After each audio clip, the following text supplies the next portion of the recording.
제가 했던 그 크고 작은 성취들마저도 제가 충분하지 않다고 여기고 있다는 걸 그때 알았어요. 왜 우세요? 남이 우는 거 보면 나도 울어. 저도 눈물이 많아요. 아, 정말요? 저도 F인데 진행자니까 어머. 이게 필사적으로 참고 있는 겁니다. 그때 충분하다는, 나로서 충분하다는 감정을 처음으로 느꼈던 거예요. 그런 계기가 있으셨으면 좋겠고 한 번쯤은 느껴보셨으면 좋겠어요. 사무실에서 김민지 아나운서가 막내였던 시절에 제가 정말 인생 업적이죠. 소개팅을 시켜줘가지고 네, 그걸로 인해서 인생도 많이 바뀌고 말이죠. 맞습니다. 제 인생도 덩달아 많이 바뀌고 서로에게 정말 윈윈인 일이 있었습니다. 이렇게 결혼 생활을 마치 신혼 때처럼 잘 유지하는 꿀팁이 있으면 알려달라고 예, 출판사에서 물어보셨습니다. 네. 저는 알고 있는데 알고 계세요? 저는 알고 있죠. 뭐 어떻게 생각하세요? 예? 뭐라고 생각하세요? 그 신혼처럼 유지하는 방법. 네. 그러니까 아직은 이제 저도 신혼이지만 예. 이제 그 상대방을 뭐랄까 저를 위한 사람이라고 생각하지 않고 나를 상대방을 위한 사람이라고 생각하면 그렇게 유지할 수 있지 않을까라는 생각을 갖고 있어요 지금. 네. 사실은 얼마 전에 저희가 저녁 같이 먹었다고 아까 성재 선배도 말씀하셨는데 제가 저녁 먹으러 가서 느낀 게 있어요. 성재 선배가 좀 이렇게 좀 차갑고 냉정하고 이런 모습으로 저는 알고 있었는데 그때 밥을 먹다가 그 아내분인 다영 씨가 이렇게 한번 옆으로 쳐다본 거예요. 제가 볼 때도 그냥 쳐다봤는데 들썩들썩하면서 안절부절하면서 왜 내가 왜 지금 기분 나쁜 일 왜 기분 나쁜 일 있어? 막 이러는 거예요. 그때 잘 살겠구나.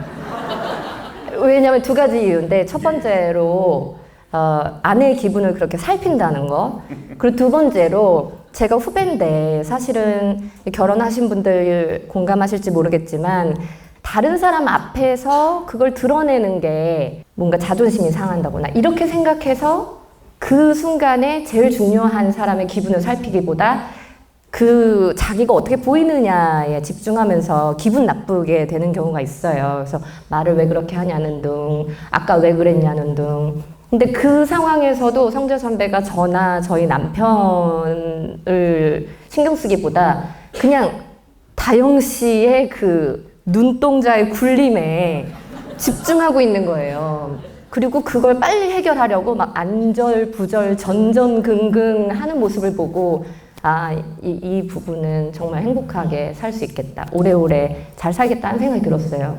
네. 그러니까 결혼 생활에 대한 이야기랑 또 아이들을 키우는 얘기들도 책에 많이 나오던데 네. 그러면은 독자분들한테 해주고 싶은 신혼 생활처럼 결혼 생활을 잘 유지할 수 있는 방법 이런 거 좀 얘기해 주신다면. 그런 약간 전전긍긍하고 안절부절. 결혼 생활은 전전긍긍이다. 네. 이게 서로의 기분, 이제 누가 제일 중요한지, 그 당시에는 뭐 다른 사람들이 나를 어떻게 볼까도 신경 쓰이고, 남들 보는 눈도 막, 내가 거기에도 맞춰야 될 것 같고 그런 게 있지만, 사실 정말 중요한 건 나와 평생을 살아갈 배우자의 기분, 우리의 관계잖아요. 그러니까 그걸 항상 염두에 두고, 같이 있는 사람이 누구든 어떤 자리든 간에 가장 중요한 게 무엇인가를 늘 생각하시면 좋지 않을까 생각합니다. 네.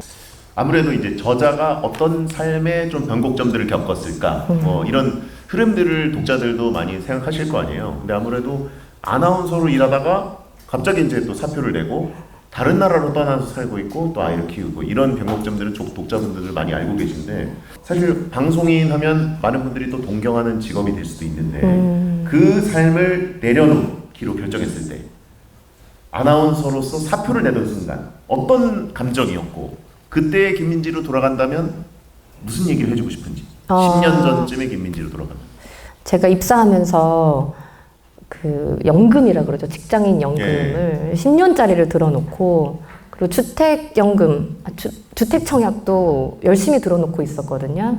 그 일을 천년만년 할 줄 안 거예요. 근데 참 사람 사는 게 자기 뜻대로 안 되잖아요.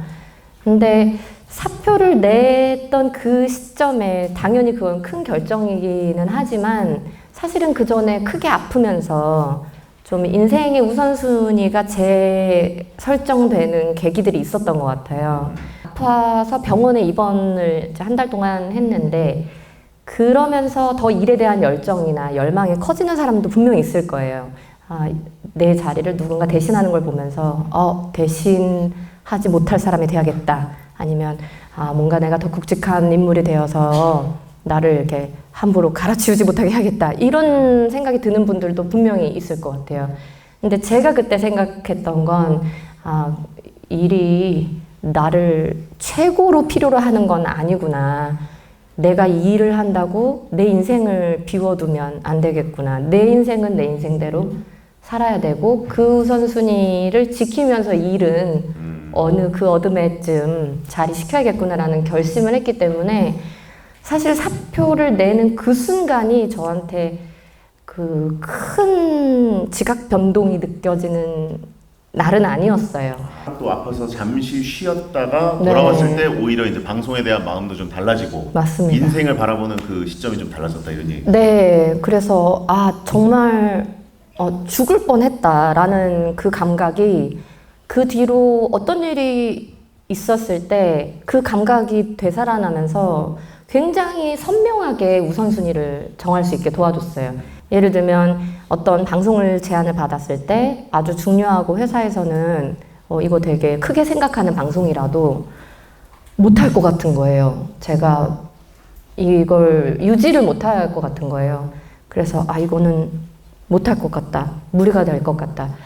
그런데 보통 기회들이 그렇잖아요. 맡겨지는 일들이 기회로 여겨지기 시작하면 이 기회를 놓치면 안 될 것 같고 너무 소중하고 이걸 놓치면 되게 크게 후회할 것 같고 그런 마음을 저도 느끼지 않은 것은 아니었어요. 매번 좀 이걸 내가 기회를 걷어찼다.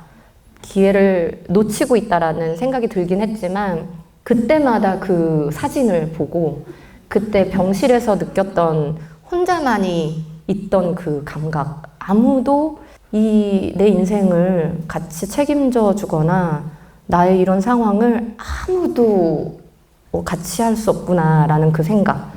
그리고 회사는 너무 잘 돌아가는구나. 내가 없어도 아무 문제 없구나. 그게 저를 제가 더 지키게 해주는 되게 중요한 경험이 됐던 것 같고 회사에 사표를 낼 때도 그래도 이게 나를 위한 결정, 어떤 나의 커리어, 나의 어떤 여러 가지 사회적 역할 이런 것보다도 그냥 나에게 집중해서는 이게 맞는 선택인 것 같다라는 생각이 있었기 때문에 네, 여기까지 온 것 같아요. 그 보니까 책에 여러 가지 입장이 나오더라고요. 이제 아나운서였던 김민지, 지금 이제 엄마 김민지, 또 아내 김민지도 나오고 실제로 나한테 인생에 영향을 좀 미쳤던 사람들로 뭐 언니도 나오고 친언니도 나오고 또 어머니 이야기도 나오고 본인 모습 중에 제일 스스로 생각하기에 정확한 어떤 이미지는 어떤 모습입니까? 내가 엄마이면서 딸이기도 하고 친구이면서 동료이기도 하고 여러 가지 역할이 있는데 저는 그 역할을 좀 통합적으로 결국 그래서 평균 이렇게 생각을 하게 되는 것 같아요. 저 자체에 대해서 생각할 때는. 그래서 예를 들면 엄마한테 잘 했는데 그래서 엄마랑 되게 오늘 좋은 시간을 보냈는데 그러느라 아이들은 못 돌볼 때가 있고 또 친구한테는 내가 오늘 정말 좋은 친구의 역할을 했는데 남편한테는 서운하게 할 때가 있고 그렇잖아요. 그래서 하나하나의 역할만 두고 점수를 매기려고 하기보단 그래 오늘은 약간 내가 엄마로서의 점수가 높아. 근데 남편한테는 좀 내가 오늘 신경질을 좀 낸 것 같아. 그럼 내일은 좀 만회하자. 내일은 아침에 일어나자마자 남편이 좋아하는 걸 같이 해먹자. 그런 식으로 좀 얼추 평균을 내서 만족스러우면 됐다 이렇게 생각하려고 해요. 여러 가지 역할이 있다 보니까 그게 그 어떤 특수한 상황에 있었을 때 여기만 집중했을 때 나머지를 내버려둘 때 그 죄책감이 또 너무 크더라고요. 근데 결국에는 이런 상황에서는 이 사람한테 애들이 어리니까 애들 어릴 때 애들한테 집중. 근데 조금 애들이 크니까 또 애들한테 필요한 노력이나 시간이 줄어들어요. 그럴 때 그만큼 못 돌본 관계들에 더 시간을 쏟고 그래서 하루하루 쪼개서 역할 쪼개서 생각하기보다는 통합적으로 그래도 얼추 어느 하나 빠지는 데 없이 골고루 좀 했다. 이런 생각이 저를 만족하게 하더라고요. 그 94페이지 보면은 엄마가 되는 것, 바다가 되는 것. 네. 거기 보니까 바다와 같은 제 라디오에 출연했던 네. 에피소드가 나오더라고요. 인생을 그때 그렇게 깊이 인생까지 돌아볼 줄 몰랐다. 이런 코멘트가 있던데 어떤 내용으로 쓴 건가요? 그게 그렇게 막 그냥 본론 시작하기 전에 가볍게 근황 토크였거든요. 네네. 근데 제가 의외로 거기서 말문이 막혀가지고 대답을 못한 채로 막 이렇게 동공이 지진이 났던 거예요. 근데 그때 정말 사람이 급하면 왜 주마등이 스쳐간다고 제 인생을 싹 훑으면서 느꼈던 건데, 제가 했던 그 크고 작은 성취들마저도 제가 충분하지 않다고 여기고 있다는 걸 그때 알았어요. 이거 분명히 잘하고 내가 자랑스럽게 생각했던 건데 자부심을 하기에는 충분하지 않다. 이것도 충분하지 않다. 다 충분하지 않은 거예요. 근데 그 순간 제가 내가 나를 충분하지 않다고 여겼지. 그런 생각이 들었는데 제가 한 지점에서 이건 충분했다라고 느꼈던 게, 제가 저희 애들 안고, 그냥 애들 키우신 분들은 아시겠지만 화장도 잘 못해요. 애들이 막 물고 빨고 막 비비고 막 하니까 씻지도 않은 채로 매트리스, 침대도 아니에요. 그냥 바닥에 깔아놓은 매트리스에서 막 애들이랑 막 뒹굴면서 그 감각이 너무 강하게 생각이 나는 거예요. 그러면서 왜 우세요? 남이 우는 거 보면 나도 울어. 왜 우세요? 죄송합니다. 제 눈물이 많아요. 그래가지고 저도 눈물이 많아요. 정말요? 저도 F인데 진행자니까 어머. 필사적으로 참고 있는 겁니다. 어머. 하셔도 됩니다. 그러니까 그때 사실 가볍게 던진 질문이 인생에서 제일 느꼈던 큰 성취감, 자부심이 뭐예요 했는데 네. 오히려 그게 답이 딱 안 나오다가 엄마로서의 나의 모습이 떠올랐다. 네, 그 느낌. 막 애들이랑 막 뒹굴면서 부비는 그 느낌이 그때 충분하다는, 나로서 충분하다는 감정을 처음으로 느꼈던 거예요. 그래서 그 바다라는 표현을 쓴 게, 인류가 우주에 대해 아는 것보다 바다에 대해서 더 모른대요. 바다는 너무 깊고, 그렇기 때문에 우리가 바다를 어쩌다 저쩌다 평가하지 않잖아요. 그냥 바다는 있는 거잖아요. 그리고 그대로 충분한 존재잖아요. 여기 멸치가 더 많았으면 좋겠다. 아니면 여기 어떤 해류가 흘렀으면 더 좋았을 거다. 안 그러잖아요. 그냥 바다는 그냥 있는 거잖아요. 저도 사실은 다 그렇게 그냥 있는 건데, 충분하지 않다라는 평가로부터 벗어난 존재? 그냥 있는 걸로 충분한 존재로서 바다가 떠올랐고, 제가 바다가 됐다는 느낌은 이제 그런 감정에서 온 거였죠. 더 이상 필요 없다, 이런. 눈이 작은 사람들은 네. 표정이 잘 안 보이기 때문에 사실 큰 감정이 있는데 피처럼 보여요. 저도 사실 그 부분이 살면서 억울한 부분이었습니다만, 네. 이제는 바다처럼 저도 이 작은 눈 안에 네. 여러 가지 감정들이 있어요. 그러니까 눈 큰 분들이나 이렇게 감정 표현이 금방 또르르 되는 분들은 이제 선명하게 보이죠. 네. 저도 같은 생각하고 있다는 거. 저도 오해하고 있었어요. 네. 예, 그래서. 네, 그랬어요. 네, 맞아요. 선배님 감정을 제가 느끼도록 노력해 볼게요.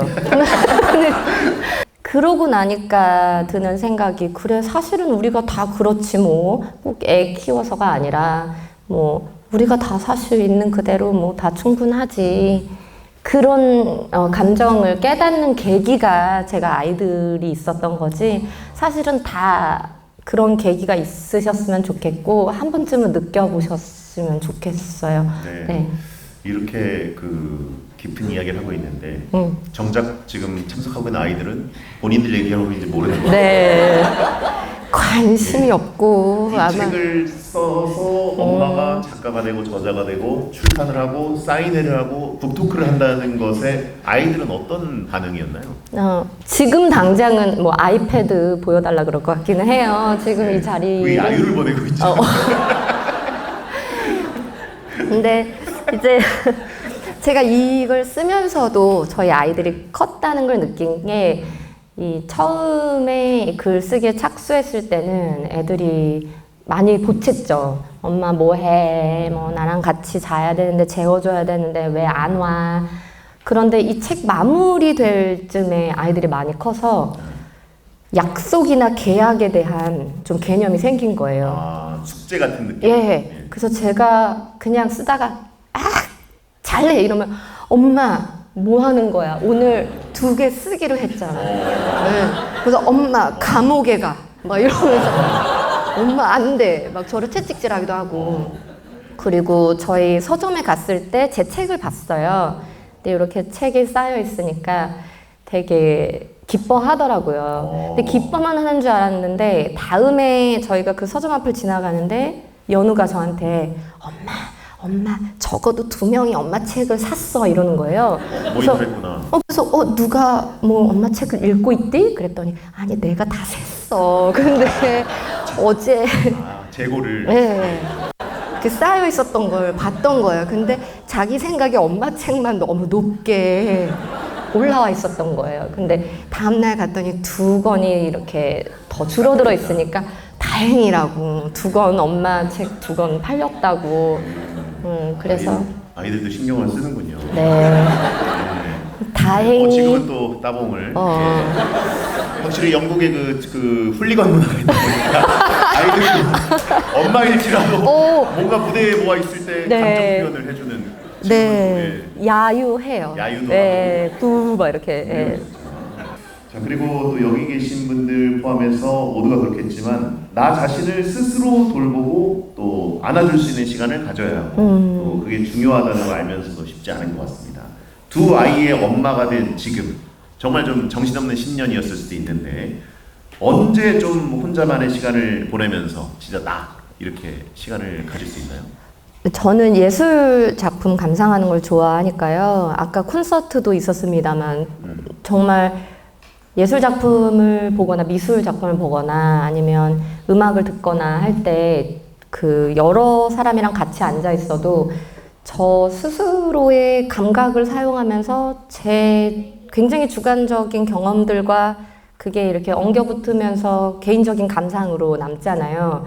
그 과정이 저한테는 정신적으로 혼자 있는 그 시간이 되게 필요하던 시기가 있었어요.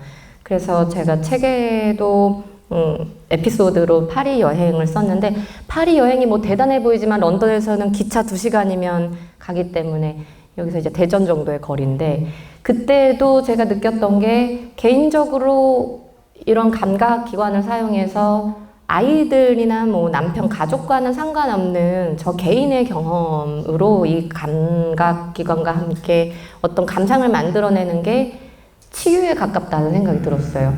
그래서 뭐 예를 들면 발레 공연 같은 건 진짜 뭐 시각, 청각 모든 것이 총동원되는 약간 집중 치료실 같다라는 생각이 들었거든요. 그런 게 필요한 시기가 분명히 있었어요. 최근에는 또 제가 생각하기에 따라서 이게 벌써 저희 큰애가 만 9살이 되다 보니까 그 순간순간 제가 약간 차단하고 혼자 제 정신 세계를 독자적으로 운영할 수 있게 됐어요. 그래서 아이들이 엄마 해도 갑자기 제 영혼을 딴 데로 탈출시키는. 그래서 기계적으로 반응하면서 잘했다 이렇게 하면서 약간 제 감각을 차단시키면서 네, 그걸 약간 조절할 수 있게 되는 지경에 이른 엄마들이 계실 거예요. 온오프 기능이 생기는 거군요. 약간 노이즈 캔슬링이 생기면서 그 점만큼 거기에 이제 휘둘리거나 제 정신 세계에 직격탄을 아이들이 날리는 경우가 좀 줄었다. 이게 애들이 크면서 그게 자연스럽게 그렇게 되더라고요. 면밀하게 본인에게 맞는 해결책이 있을 거라고 생각해요. 그리고 충분히 거기에 시간과 정성을 들이시기를 네, 응원드리고 네. 그러니까요. 그러면 이래도 될지 모르겠지만 잠시 박지성 남편을 깜짝 게스트로 무대에 모셔서 네. 안녕하세요. 네, 김민지 남편 박지성입니다. 10년 이제 결혼하신 지 거의 거의 시간이 흘렀는데 그동안 뭔가 그 옆에서 봤던 김민지라는 사람, 저자에 대한 마음이 어떻게 좀 이렇게 좀 쌓여왔나요? 뭐 아내로서의 모습, 엄마로서의 모습, 아니면 그냥 진짜 친구 같은 모습, 어떤 감정인지 지금은?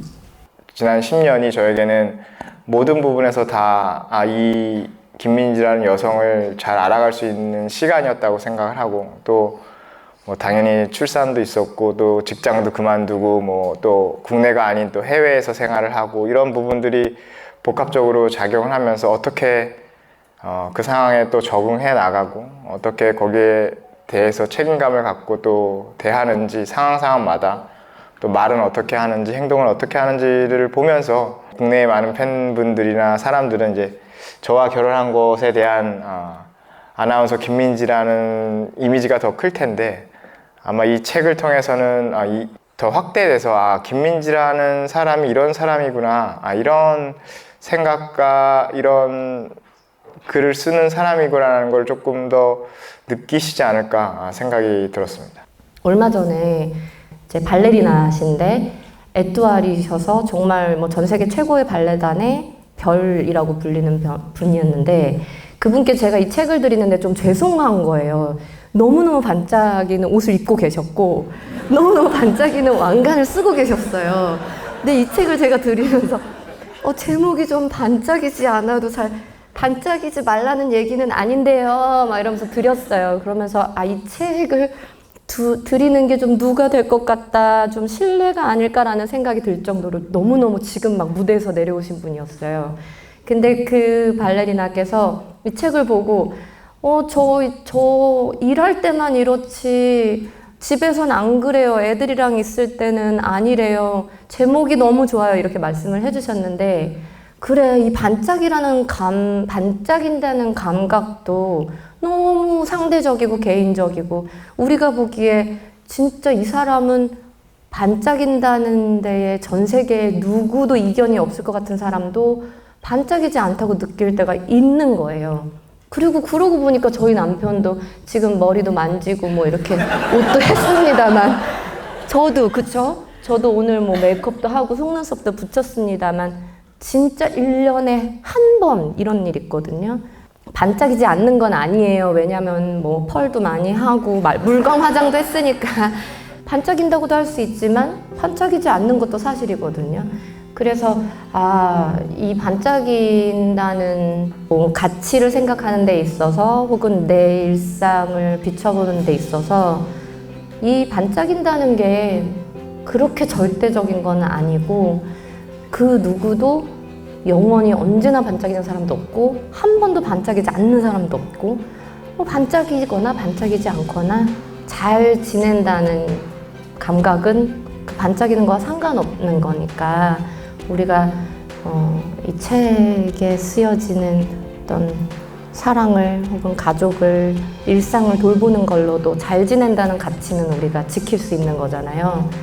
그래서 그렇게 해보자고 스스로한테도 하기도 하고, 같이 그러자고 얘기하고 싶어서 제목으로 삼았고, 다행히 뭐 그렇게 이상하진 않은 것 같아요. 네. 어떤 분들이 이 책을 읽으면 가장 좋을 것 같은지 한 말씀만 나누어 부탁드립니다. 책을 읽을 수 있는 모든 사람이 읽었으면 좋겠다는 생각.